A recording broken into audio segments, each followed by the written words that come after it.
आपको ये जानकर बिल्कुल हैरानी होगी कि सर्दियों में सूरज पृथ्वी से दूर नहीं बल्कि और करीब होता है।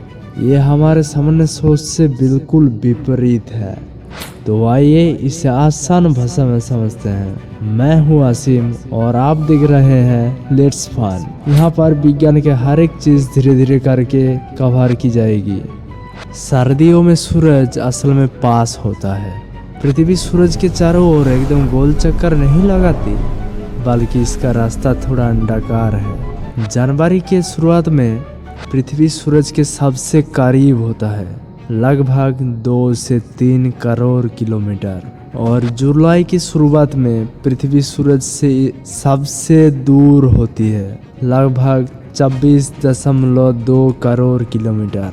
इसका मतलब है कि जब हमारे भारत में कड़ाके की ठंड पड़ती है तब पृथ्वी सूरज के सबसे करीब होती है।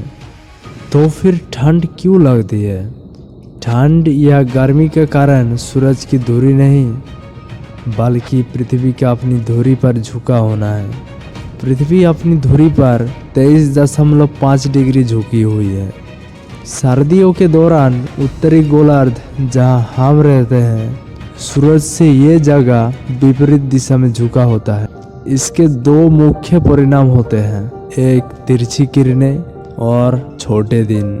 सूरज की रोशनी हम पर सीधी न पड़कर बहुत तिरछी पड़ती है।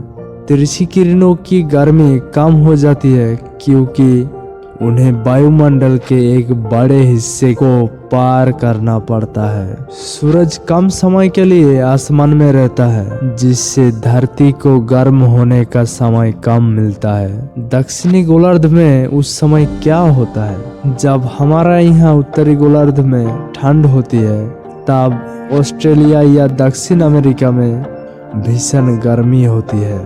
ऐसा इसलिए क्योंकि उस समय पृथ्वी का वो हिस्सा सूरज की ओर झुका होता है और वहां धूप सीधी पड़ती है। एक आसान सा उदाहरण, आप एक आग के पास बैठे हैं। अगर आप अपना हाथ आग के सामने सीधा रखेंगे तो ज़्यादा गर्मी लगेगी, लेकिन अगर आप हाथ को थोड़ा तिरछा कर देंगे तो दूरी वही रहने के बावजूद आपको गर्मी कम महसूस होगी।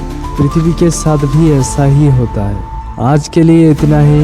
मेरे साथ जुड़े रहने के लिए सब्सक्राइब ज़रूर करें और अच्छा लगा तो लाइक करके जाना।